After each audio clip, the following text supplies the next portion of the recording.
ID के coaching campus के YouTube channel पर मैं आप सभी लोगों का स्वागत करता हूं। करंट अफेयर्स सेगमेंट में आइए देखते हैं। पहला क्वेश्चन, भारत में कोविड-19 सामाजिक संरक्षण प्रतिक्रिया कार्यक्रम के संदर्भ में निम्न कथनों पर विचार करें। ध्यान देंगे, ये कार्यक्रम अभी फिर से न्यूज में क्यों है, क्योंकि आप समझ पा रहे होंगे कि कोविड-19 से जुड़ा हुआ आज के डेट में सबसे बड़े जो मुद्दे हैं, सबसे बड़ा मुद्दा है वो कोविड-19 ही है, जिसने पूरी दुनिया को कंट्रोल करके रखा हुआ है। तो जाहिर सी बात है कि न्यूज में भी सबसे ज़्यादा वही रहेगा, उससे रिलेटेड चीज़ें रहेंगी और इम्तिहान में भी उससे जुड़ी हुई चीज़ें पूछी जाएंगी। तो देखिए, सामाजिक संरक्षण प्रतिक्रिया कार्यक्रम, ये कार्यक्रम जो है कोविड-19 से संबंधित भारत में शुरू हुआ है। अब ये जो कार्यक्रम है, इसके लिए वर्ल्ड बैंक ने, विश्व बैंक ने, मैंने आपको पढ़ाया भी है इसके पहले, विश्व बैंक ने 1000, यहां पर अगर आप समझें तो मिलियन डॉलर यानी $1 बिलियन देने का प्रस्ताव किया था वर्ल्ड बैंक ने। क्लियर? अब ध्यान देंगे, बात यहां समझेंगे कि वर्ल्ड बैंक ने प्रस्ताव किया था देने के लिए, अब उसी पर हस्ताक्षर हुआ है। ध्यान देंगे, ये 2 चरणों में मिलेगा।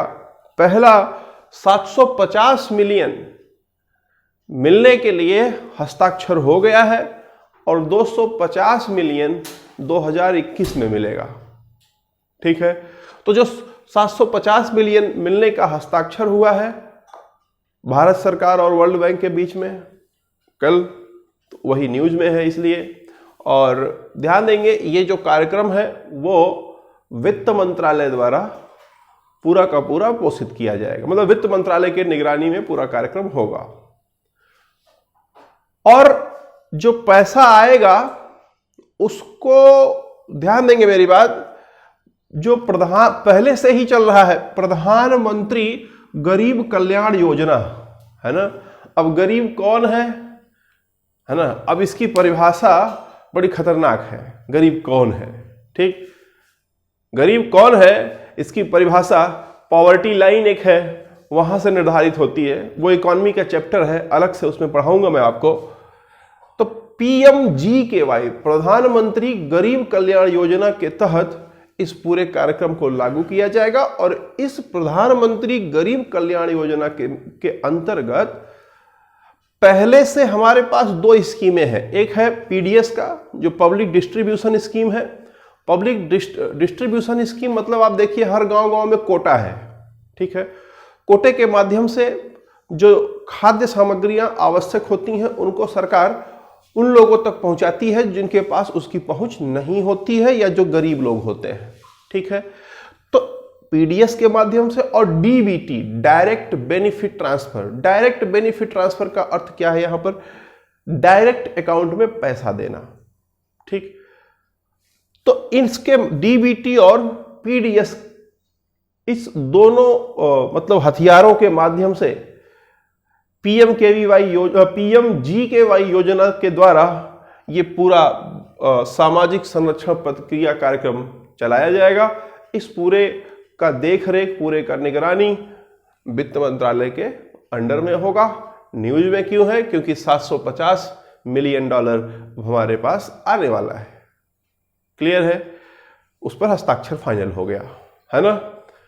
250 जो बच रहा है वो कब आएगा? वो 2021 में आएगा। ठीक है, तो अब ध्यान देंगे, क्वेश्चन में अगर आप समझें तो बोलता है कार्यक्रम भारत सरकार के स्वास्थ्य मंत्रालय द्वारा। ये देखिए, ये कार्यक्रम जो है वो वित्त मंत्रालय द्वारा पोषित है पूरा ना। यहां पर स्वास्थ्य मंत्रालय लिख देने से ये लाइन गलत हो जाती है। इसको देखते हैं, बोलता है इस अभियान के पहले चरण को प्रधानमंत्री गरीब कल्याण योजना PMGKY के माध्यम से देश में लागू किया जाएगा। ये लाइन सही है, तो यहां पर B for ball is the correct answer. तो आइए क्वेश्चन नंबर 2 की ओर चलते हैं। क्वेश्चन नंबर 2, देखिए यहां पर एक क्वेश्चन दिया हुआ है, उत्तरी यूरोप में निम्नलिखित में से किन संप्रभु राज्यों को बाल्टिक देशों के रूप में जाना जाता है? न्यूज में क्यों है? देखिए बात समझिए यहां पर कि वर्तमान समय में अगर आप ये देखें तो हर देश आवागमन को रोक के रखा हुआ है। मतलब एक देश से दूसरे देश में आना जाना बाधित कर दिया गया है, रोक दिया गया है ना। लेकिन ये जो बाल्टिक देश हैं, इन लोगों ने कल ये निर्णय लिया कि हम ये जो काम है प्रतिबाधित करने का, इसको हटा देंगे। यानी कि बाल्टिक देश के जो लोग हैं आपस में एक जगह से दूसरे जगह आ जा सकते हैं, मतलब अपने ही बाल्टिक देशों में। ठीक, अब बाल्टिक देश कौन से हैं समझिएगा। यूरोप जो है, अगर आप समझें तो जैसे भारत उत्तरी भारत दक्षिणी भारत है, वैसे यूरोप जो है उत्तरी यूरोप और दक्षिणी यूरोप है। और यूरोप कोई एक देश की बात नहीं, यहां पर यूरोपीय यूनियन की बात हो रही है। ठीक, यूरोप कोई देश नहीं है बल्कि एक, आप यहां पर आप समझें अगर, तो यहां पर मैं यूरोपीय यूनियन की बात कर रहा हूं। महाद्वीप तरह का है। तो यूरोपीय यूनियन में बोलता है कि एक जो बाल्टिक सागर है, बाल्टिक सागर के पूर्वी तट पर 3 अलग देश बसे हुए हैं। उन देशों का नाम है Estonia, Latvia, Lithuania. Estonia, Latvia, Lithuania, इन तीनों ने अपने अपने रास्ते दरवाजे खोल दिए हैं। एस्टोनिया का लातविया में आ सकता है, लातविया का लिथुआनिया में आ सकता है, लिथुआनिया का एस्टोनिया में जा सकता है। मतलब कि एक दूसरे के यहां आने जाने पर प्रतिबंध खत्म कर दिया गया है। ठीक, इसलिए ये न्यूज में है। अच्छा, एक और बात, यहां पर जो इम्पैक्ट है, इम्पैक्ट सबसे कम है। सबसे कम मतलब अभी तक 150, लगभग 150 मौतें इसमें हुई हैं। मतलब इन तीनों देशों में मिला करके मात्र 150 मौतें कोविड-19 से हुई हैं। तो यहां पर तुलनात्मक रूप से प्रभाव कोविड-19 का बहुत कम देखने को मिला है, इसलिए ये न्यूज में है। और आने जाने को जो नाम दिया गया है वर्तमान समय में, उसे ट्रैवल बबल नाम दिया गया है, ट्रैवल बबल। तो न्यूज क्या है, हेडलाइन क्या थी कि बाल्टिक देशों ने ट्रैवल बबल प्रारंभ किया। क्लियर है, ये न्यूज में था। तो बाल्टिक देश कौन कौन से हैं? एस्टोनिया है, लातविया है, नॉर्वे नहीं है। ठीक है, एक बात यहां और ध्यान दीजिए कि ये जो बाल्टिक देश हैं ये यूरोपीय संघ में 2004 में सम्मिलित हुए थे। क्लियर, तो यहां पर अगर आप देखें तो 1 2 सही है, इसलिए B for ball is the correct answer. तो आइए क्वेश्चन नंबर 3 की ओर चलते हैं। क्वेश्चन नंबर 3 की ओर चलते हैं। देखिए आपके लाइफ में फेसबुक, ट्विटर, इन सब का कितना बड़ा जो है योगदान हो रहा है। अब और तो और, अब ट्विटर पर डाले गए फोटोज के माध्यम से तमाम तरीके के खोज भी हो रहे हैं। यहां देखिए सवाल क्या है, ट्विटर से एक छवि मतलब पिक्चर का उपयोग करके एक नई प्रजाति की खोज की गई है। इसलिए इस प्रजाति का नाम ट्रोगोलोमाइसेस ट्विटराइट रखा गया है। यह निम्न में से एक प्रकार का क्या है, ये जो ट्रोगोलोमाइसिस ट्विटराई खोजा गया है, आखिर में ये है क्या, ये जानना हमें आवश्यक है, क्योंकि ट्विटर के माध्यम से ये खोजा गया है तो बेहद जो है महत्वपूर्ण हो जा रहा है, इंपॉर्टेंट हो जा रहा है, इम्तिहानों में पूछेगा। ध्यान देंगे, ये एक तरह का परजीवी, मतलब समझते हैं इसको क्या है, ये ट्रोगोलोमाइसिस ट्विटराई एक तरह का परजीवी कवक है। परजीवी समझ पा रहे हैं आप, किसी जीव पर जाकर के ये आश्रित हो जाता है। तो ये एक तरह का कवक है और जो कि परजीवी है, यानी कि अपना भोजन स्वयं निर्माण नहीं करता है, किसी जीव पर जाकर के आश्रित हो जाता है। ठीक है, अब किन जीवों पर यह आश्रित होता है, ध्यान देंगे, कीड़े जो होते हैं, कीड़ों पर और मिलीपैड, ध्यान दीजिएगा एक वर्ड है मिलीपैड। मिलीपैड उन सारे कीड़ों के समूह को बोला जाता है जिनमें कई मतलब पैर पाए जाते हैं,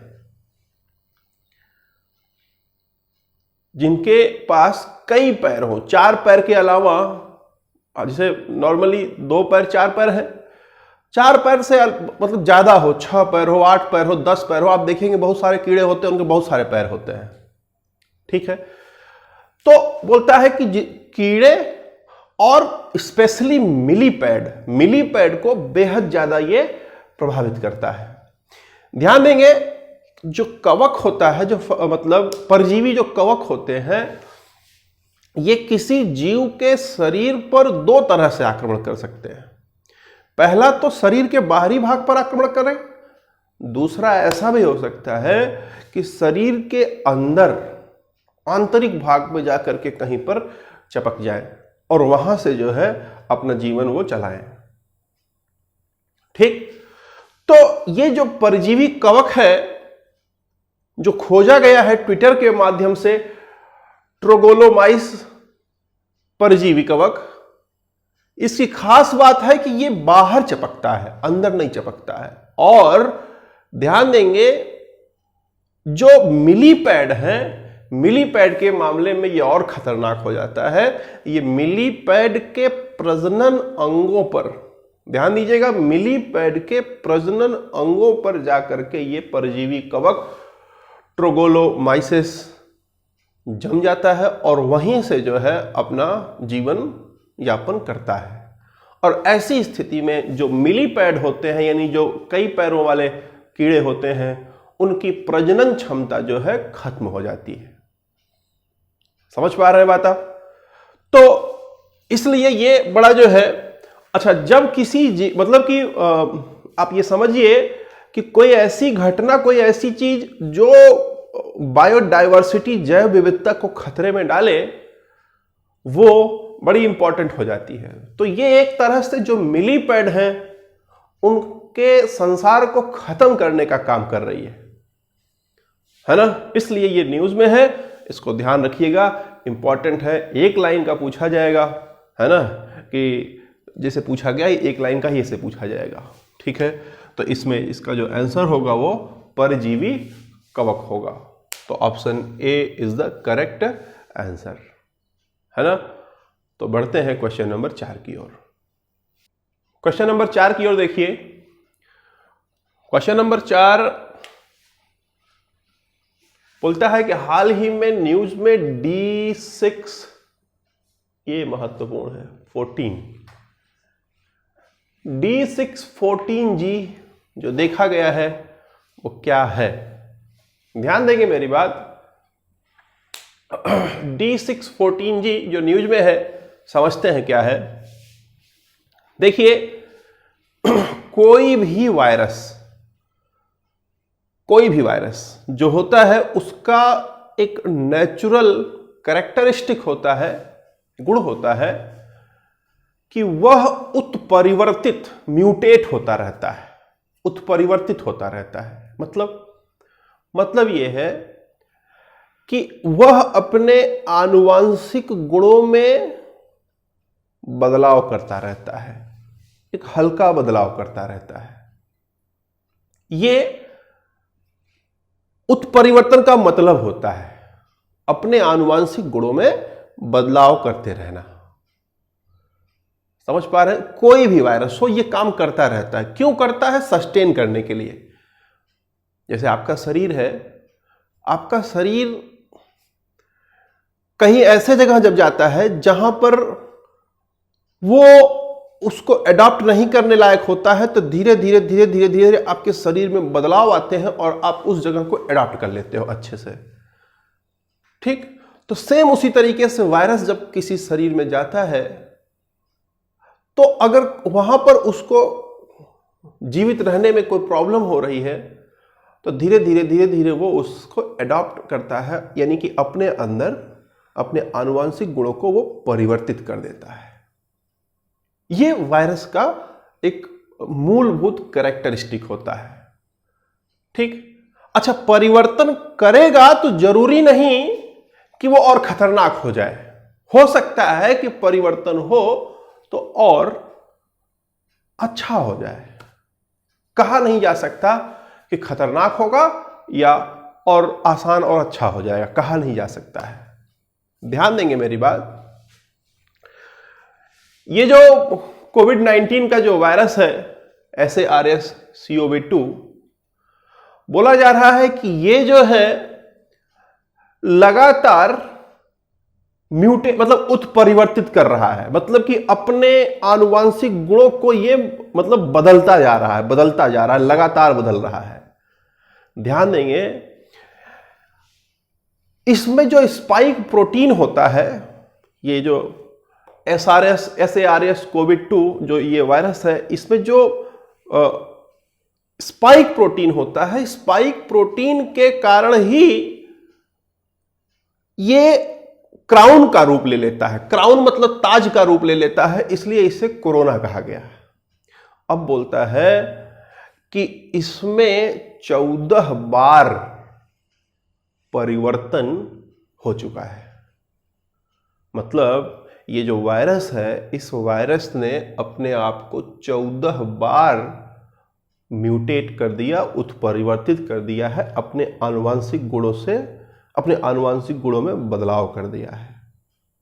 क्लियर है?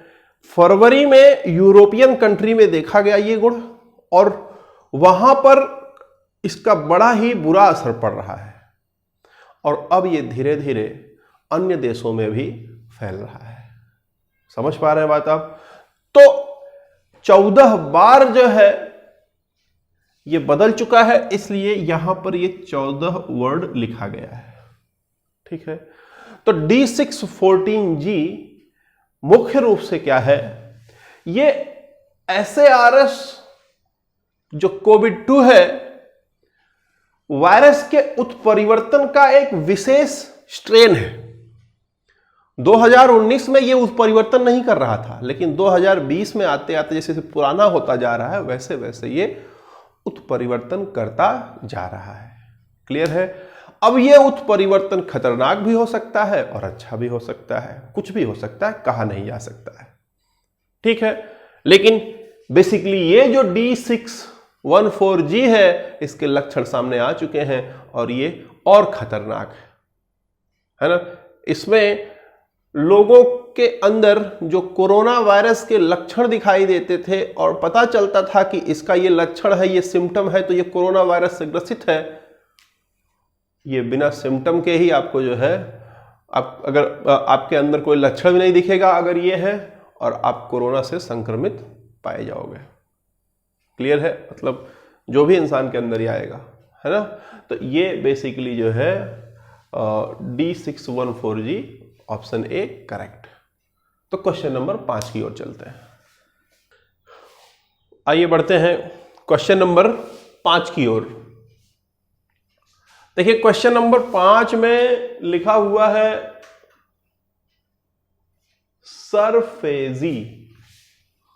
सरफेजी अधिनियम 2002 के संदर्भ में निम्न कथनों पर विचार करें। कथनों पर विचार करेंगे लेकिन समझ लें कि सरफेजी है क्या। सरफेजी का फुल फॉर्म बड़ा खतरनाक है, जानने की आवश्यकता नहीं है फुल फॉर्म। बस आप ये समझिए कि हर एग्जाम में जब भी पूछा गया है तो सीधा सरफेजी लिखा जाता है। ठीक है, securitization and reconstruction of financial assets and enforcing of security interest, ये इसका फुल फॉर्म। ठीक, याद करने की आवश्यकता नहीं है, बस आप जानिए सरफेजी इसका नाम है। ठीक है, यह है क्या सरफेजी, समझ लीजिए। पहले देखिए, होता यह था कि बैंक से लोग लोन लिया करते थे। ठीक है, 2002 के पहले की क्या स्थिति थी, पहले इसको समझिए। मान लिया कि आपने लोन लिया और लोन लेकर के मान लो से फॉर एग्जांपल ट्रैक्टर खरीद लिया या कुछ भी खरीद लिया, जीप खरीद लिया, मान लीजिए उस समय जीप चलती थी, जीप खरीद लिया। ठीक, अब पता लगा कि आपने लोन लेकर के जीप खरीद ली। ठीक, अब अगर लोन चुकाने वाला लोन नहीं चुका रहा है तो बैंक के पास ऑप्शन क्या है? बैंक के पास ऑप्शन यह है कि वह जीप को अपने पास वापस ले आए। ठीक, लेकिन कोई बेहद चालाक किस्म का इंसान हो, है ना, आप जैसा, तो क्या हो करेगा वो इस जीप को कहीं छुपा देगा। छुपा देगा मतलब कहीं ऐसी जगह पर उसको चलवाएगा, कहीं ऐसी जगह रख देगा जहां पर जिस बैंक से लोन लिए हैं वो लोग वहां जल्दी पहुंचे ही ना, है ना। पता लगा आपने रिश्तेदारी में भेज दिया, अब बैंक वाला आपके यहां आ रहा है, आप बोल रहे हो कहां है गाड़ी, उठा ले जाओ जहां मिल जाए। अब बैंक क्या करेगी? अब बैंक जाएगी कोर्ट। अब जब बैंक कोर्ट जाएगी, बैंक परमिशन मांगेगी कि फलाना आदमी ने हमसे लोन लिया था, चुकाया नहीं, इसलिए उसकी संपत्ति हम नीलाम करना चाहते हैं और नीलाम करके हम अपना पैसा वसूलना चाहते हैं। ठीक, बैंक गई कोर्ट, ये भी आदमी गया कोर्ट, दोनों कोर्ट पहुंचे।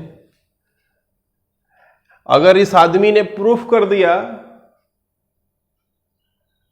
कि माय लॉर्ड हम देना तो चाहते हैं लेकिन कुछ ऐसी परिस्थिति बन गई कि नहीं दे पा रहे हैं, और जो परिस्थिति बनी है वो इन्हीं के कारण बनी है, इन्होंने हमें मानसिक इतना टॉर्चर किया या ऐसी परिस्थिति पैदा कर दी कि हमारा सामाजिक और मानसिक सब तरह का पतन हो गया, हमारा ऐसा हो गया, वो हो गया, तमाम चीजें दिखा दे और उल्टा वापस हर्जाना ठोक दे बैंक के ऊपर। और अगर कोर्ट को लग जाए ये बात सही तो कोर्ट क्या करेगी? कोर्ट इस बैंक को, इस इंसान को हर्जाना देने के लिए आदेश दे देगी। अब आप सोचो कि बैंक फिर कैसे चलेगी। समझ पा रहे हैं बात आप? तो ये जो समस्या, प्रैक्टिकल समस्या थी, इस समस्या को दूर करने के लिए सरफेजी एक्ट लाया गया। सरफेजी एक्ट में बोला कि कोई भी अगर लोन ले रहा है, अगर वह रीपेमेंट नहीं कर रहा है सही समय पर, जो समय दिया हुआ है उस सही समय पर नहीं कर रहा है, उसके बाद 90 दिनों तक नहीं कर रहा है, तो उसकी संपत्ति को, मतलब उसके पास जो संपत्ति होगी उसको नीलाम करने का अधिकार बैंक के पास होगा। बैंक को न्यायालय जाने की आवश्यकता नहीं होगी। मतलब बैंक 2002 के बाद उसके पास यह अधिकार आ गया कि अब अगर आप जीप लिए और जीप को गायब कहीं कर दिए और वापस पैसा नहीं दे रहे हो बैंक का, तो बैंक के पास यह अधिकार होगा कि आपके संपत्ति को नीलाम करके वो अपना पैसा कवर कर ले। समझ पा रहे हैं बात आप?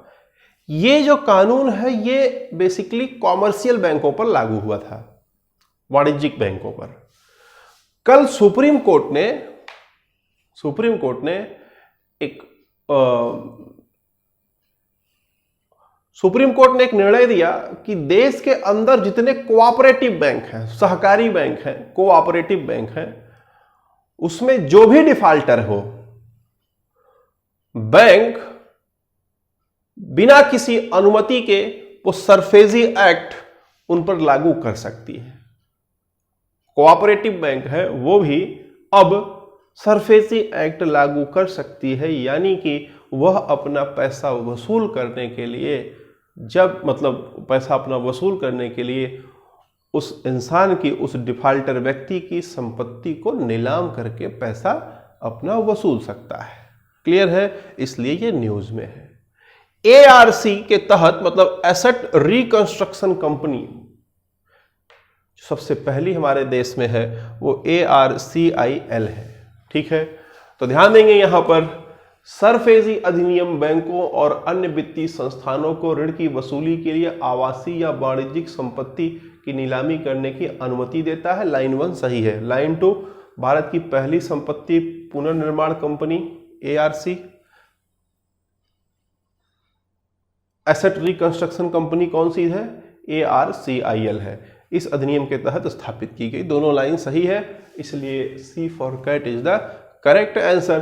तो आइए क्वेश्चन नंबर 6 की ओर चलते हैं, 6।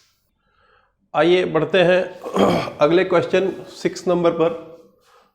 6 नंबर क्वेश्चन में देखिए, यहां पर धार्मिक बात की गई है कि भारतीय संविधान का अनुच्छेद 23 भारत में सभी व्यक्तियों को धर्म की स्वतंत्रता की गारंटी देता है। मतलब पूछता है कौन सा कथन इसमें सही है। फिर IR कोहेल्हो के मामले की बात करता है कि क्या इसमें अभिन्न अंग निर्धारित करने की बात की गई थी, कैसे निर्धारित होगा। समझते हैं कि न्यूज में क्यों है। देखिए, टॉपिक है करंट का, क्वेश्चन है GS का। ठीक है, तो करंट टू GS मूव हो रहा है। समझिएगा मुद्दा क्या है। मुद्दा यह है कि उत्तर प्रदेश के 3 जिलों में आपका हाथरस, गाजीपुर और फर्रुखाबाद, हाथरस, गाजीपुर और फर्रुखाबाद, ये यूपी के जो 3 जिले हैं, उसमें गृह मंत्रालय ने अजान पर रोक लगा दी थी। कोविड-19 को मद्देनजर रखते हुए अजान अजान समझते हैं आप, दिन भर में 5 बार अजान होता है इस्लाम धर्म में, है ना। ज़्यादा डिटेल हमें नहीं पता है, लेकिन इतना है कि 5 बार दिन भर में अजान होता है। ठीक है, अजान, अथान भी कहा जाता है उसे। ठीक है, तो बेसिक चीज अजान है। ध्यान देंगे, मेरी बात समझेंगे। यहां पर उस अजान जो 5 बार दिन में बोला जाता था, उस पर रोक लगा दिया गृह मंत्रालय ने, ये बोलते हुए कि कोविड-19 का मामला चल रहा है, इसलिए इस पर धार्मिक जो भी चीजें हैं, एक्टिविटीज हैं, हिंदू धर्म के जितने मंदिर वगैरह थे सब बंद किए गए हैं, तो इसको भी जो है अजान को भी रोका जाएगा। ठीक, अब इसको इलाहाबाद हाई कोर्ट ने अनुमति दे दी। बोला कि नहीं, आप अजान पर रोक नहीं लगा सकते। क्यों नहीं लगा सकते? क्योंकि यह उस धर्म का अभिन्न अंग है। किस धर्म का? इस्लाम धर्म का अभिन्न अंग है। इस्लाम धर्म का अभिन्न अंग है अजान। क्लियर? ध्यान देंगे। लेकिन साथ में हाईकोर्ट ने, इलाहाबाद हाईकोर्ट ने यह भी कहा कि अजान करना सही है, लेकिन कोई एम्पलीफाइंग डिवाइस यानी लाउड स्पीकर या कुछ ऐसा लगा करके लोगों तक अजान पहुंचाना, यह उस धर्म का भाग नहीं है। नहीं समझे बात? धर्म का अभिन्न अंग है अजान करना, लेकिन धर्म का यह अभिन्न अंग नहीं है कि आप लाउड स्पीकर लगा करके अजान करो। तो लाउड स्पीकर हटाया जाएगा, बाकी अजान चलता रहेगा। बात समझ में आ रही है? तो ये जो है अभी आदेश आया हाल फिलहाल में, तो इसलिए ये टॉपिक इंपॉर्टेंट हो जाता है। ठीक है, हमारे संविधान के अनुच्छेद 25 में सभी इंसान को धर्म की स्वतंत्रता की गारंटी दी जाती है, आर्टिकल 25 में। ठीक, उसमें अंतरात्मा की स्वतंत्रता है, मुक्त पेशा की स्वतंत्रता है, अभ्यास और अपने धर्म के प्रचार की भी स्वतंत्रता है। ठीक है, ध्यान देंगे आगे। एक केस हुआ था तिलकायत मतलब गोविंद लाल जी महाराज, गोविंद लाल जी महाराज वर्सेस राजस्थान का एक केस था। तो राजस्थान हाई कोर्ट ने एक निर्णय दिया था कि किसी भी धर्म का कोई चीज जो मान रहे हैं लोग, वह उसका अभिन्न अंग होगा या नहीं होगा, ये उस धर्म के मानने वालों के ऊपर निर्भर करेगा। अगर उस धर्म के मानने वाले ये मान रहे हैं कि ये हमारा अभिन्न अंग है, तो वह उस धर्म का अभिन्न अंग होगा। ठीक है, किस केस में ये निर्णय लिया गया था? गोविंद लाल जी महाराज के केस, गोविंद लाल जी वर्सेस राजस्थान के केस में। समझ पा रहे हैं बात हमारी? यहां पर क्वेश्चन में दिया हुआ है भारतीय संविधान का अनुच्छेद 23, ये 23 की जगह अनुच्छेद 25 है, तो पहला लाइन गलत हो गया। दूसरा बोलता है आई.आर. कोहेल्हो, आई.आर. कोहेल्हो नहीं, ये जो मामला है वो गोविंद लाल जी महाराज का मामला है। गोविंद लाल जी महाराज मामले में सुप्रीम कोर्ट ने कहा था, हाँ, किसी धर्म का अभिन्न अंग क्या है यह तय करने में प्रश्न का निर्धारण करने के लिए परीक्षण किया जाता है कि क्या उसे उस धर्म का पालन करने वाले समुदाय द्वारा अभिन्न माना जाता है या नहीं माना जाता है। अगर वह धर्म पालन करने वाला समुदाय ये मानता है कि हमारा अभिन्न अंग है, अगर इस्लाम ये मानता कि लाउड स्पीकर लगा करके बोलना हमारा अभिन्न अंग है, तो फिर उसकी भी अनुमति दी जाती। लेकिन इस्लाम नहीं मानता है कि लाउड स्पीकर लगा करके अजान किया जाए। लेकिन अजान को इस्लाम धर्म के मानने वाले लोग अपना अभिन्न अंग मानते हैं, इसलिए उसकी अनुमति दी गई। समझ पा रहे हैं बात आप? न्यूज में क्यों है, क्लियर हो गया? तो यहां पर आप पहला भी गलत, दूसरा भी गलत, इसलिए D for dog is the correct answer. तो आइए क्वेश्चन नंबर 7 की ओर चलते हैं। क्वेश्चन नंबर 7 की ओर बढ़ते हैं। क्वेश्चन नंबर 7 में देखिए, यहां पर यूरोप दिवस की बात कर रहा है। यूरोप दिवस मनाया 8 मई को जाता है और आपको बताया जा रहा है 17-18 मई को, है ना। रीजन उसके पीछे है क्योंकि जब लोग जश्न मनाते हैं, जरूरी नहीं कि जिस दिन रहे उसी दिन जश्न मनाएं, बाद में भी मनाते हैं। तो बाद में मनाया जा रहा है, इसलिए आपको न्यूज बाद में मिल रही है। ध्यान देंगे मेरी बात। ये यूरोप दिवस है क्या, पहले इसको समझिए। यूरोप दिवस है क्या, है ना। दूसरा वर्ल्ड वार शुरू हुआ। दूसरे वर्ल्ड वार पे हिटलर, जर्मनी जर्मनी जो है, जर्मनी ने आक्रमण कर दिया था पोलैंड पर, वहीं से सेकेंड वर्ल्ड वार स्टार्ट हुआ। अब देखिए हुआ ये कि वर्ल्ड वार चलता रहा और 1945 में 30 अप्रैल 1945 में बर्लिन का जो युद्ध होता है, उसमें हारने के बाद हिटलर ने आत्महत्या कर लिया, है ना। सब समय समय का खेल है, हिटलर को भी आत्महत्या करना पड़ा। 30 अप्रैल को हिटलर ने आत्महत्या कर लिया। अब उसका उत्तराधिकारी जो था, उसने जो है आत्मसमर्पण का प्रस्ताव रख दिया बिना किसी शर्त के।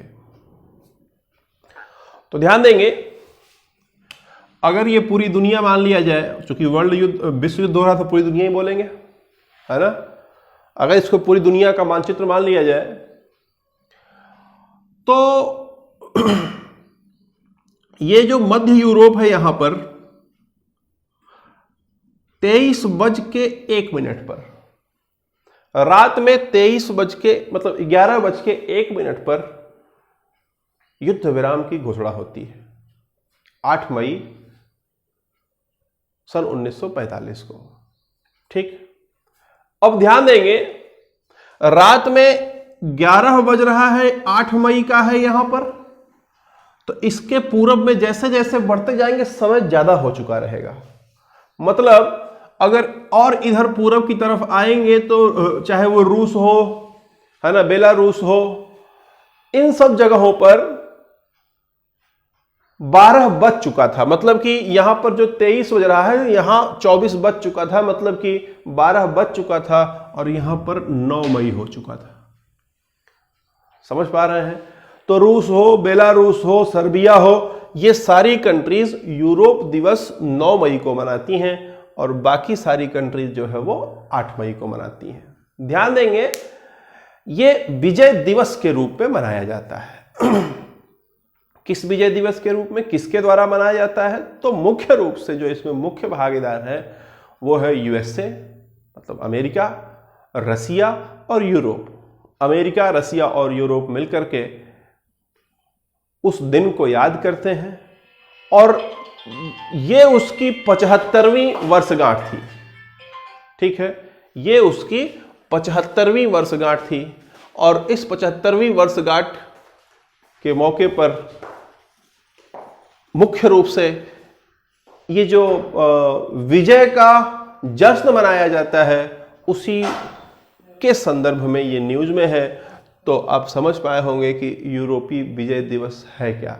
ठीक है, तो यहां पर पहला लाइन बोलता है, यूरोप में द्वितीय विश्व युद्ध के अंत को चिन्हित करते हुए 8 मई 1945 को नाजी जर्मनी के द्वितीय विश्व युद्ध के मित्र राष्ट्रों के समक्ष सशस्त्र बलों के बिना शर्त आत्मसमर्पण और औपचारिक स्वीकृति का दिन है। ये लाइन सही है। दूसरा लाइन, रूस, बेलारूस और सर्बिया जैसे पूर्व सोवियत ब्लॉक देशों ने 9 मई को सभी लड़ाकू कार्यों के अंत के रूप में मनाया। क्यों 9 मई को मनाया? क्योंकि उनके यहां 9 मई हो चुका था। समझ पा रहे हैं बात आप? तो इस प्रकार आप देखें तो दोनों लाइन सही है। तो आइए बढ़ते हैं क्वेश्चन नंबर 8 की ओर। आइए क्वेश्चन नंबर 8 की ओर बढ़ते हैं। देखिए क्वेश्चन नंबर 8 यहां पर दिया हुआ निम्नलिखित कथनों पर विचार करें, है ना। विचार देखिए राइट इश्यू पर है। सवाल उठता है कि क्या होता है राइट इश्यू। ध्यान देंगे, RIGHTISSUE, राइट इश्यू क्या होता है समझते हैं। न्यूज में क्यों है पहले ये समझिए। पहले राइट इश्यू समझेंगे तभी आप समझ पाएंगे कि जो है ये होता क्या है, मतलब न्यूज में क्यों है। ठीक है, ध्यान देंगे, जब कंपनी को पैसे की आवश्यकता हो किसी कंपनी को और वह कंपनी शेयर जारी करे, तो शेयर जारी करने को इशू कहते हैं। ठीक, मान लीजिए कंपनी को 100 रुपए की आवश्यकता है, उसने शेयर जारी किया। पहली बार जब जारी किया तो ए ने 40 रुपया इसमें लगाया, बी ने 30 रुपया लगाया, सी ने 20 रुपया लगाया, डी ने 10 रुपया लगाया। यानी ए के पास, समझ पा रहे बात आप, 40, 30, 20 और ये 10 लगाया, है ना। और मान लो कंपनी के पास पहले से 100 रुपए था, तो टोटल 200 की पूंजी हो गई। तो इसके पास 20% का शेयर हो गया, इसके पास 15% का, इसके पास 10% का, इसके पास 5% का, और कंपनी के पास 50% का शेयर हो गया। समझ आई बात। अब ध्यान देंगे, मान लो कंपनी को और पैसे की आवश्यकता हो। ठीक, कंपनी को और पैसे की आवश्यकता हो तो कंपनी और शेयर जारी कर देगी। ठीक, और शेयर जारी करते समय ध्यान देंगे, जब ये अपने पहले से जो शेयर धारक हैं उन शेयर धारकों को पहले से प्राथमिकता दे। बात समझिए, जब इस कंपनी ने पहली बार शेयर जारी किया था तो ए, बी, सी, डी ने पैसा लगाया, बाकी किसी ने पैसा नहीं लगाया। अब मान लो कि ये 40 रुपया लगा करके रोज 400 रुपया कमा रहा है, तो कोई आदमी मान लो यम है, तो वो भी 40 रुपया लगा करके रोज 400 कमाने का सोचेगा। तो अब अगर ये कंपनी शेयर जारी करेगी तो ए से पहले दौड़ करके यम खरीद लेगा। समझ पा रहे हैं? तो यम ऐसा ना करने पाए कि भाई ए ने उस समय साथ दिया था जब कोई साथ नहीं था। यह बहुत इंपॉर्टेंट चीज है। जब कोई साथ नहीं देता है उस समय जो साथ दे रहा होता है उसका इंपॉर्टेंस अलग होता है, हर जगह हर फील्ड में, चाहे वो इकोनॉमी हो चाहे आपका पर्सनल रिलेशन हो, कैसा भी हो। ठीक है, तो यहां पर जब इसको कोई नहीं शेयर खरीदने के लिए तैयार, जब इसमें कोई पैसा लगाने के लिए नहीं तैयार था तो ए बी सी डी ने लगाया था। अब जब ये कंपनी मुनाफे में है और ये और शेयर जारी कर रही है पैसा ले इकट्ठा करने के लिए, तो और लोग दौड़े हुए इसके पास आएंगे। लेकिन तब ये प्राथमिकता ए बी सी डी को देगी। क्लियर है? अगर ये लोग नहीं लेते हैं तब यम को मिलेगा, नहीं तो नहीं मिलेगा। समझ पाए बात आप? तो ये बेसिक चीज है राइट, इसी कहते हैं राइट इश्यू।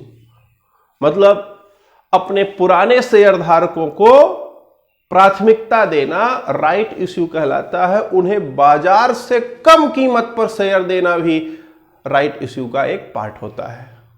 समझ में आ गई बात? तो इसे राइट इश्यू कहते हैं। अब न्यूज में क्यों है?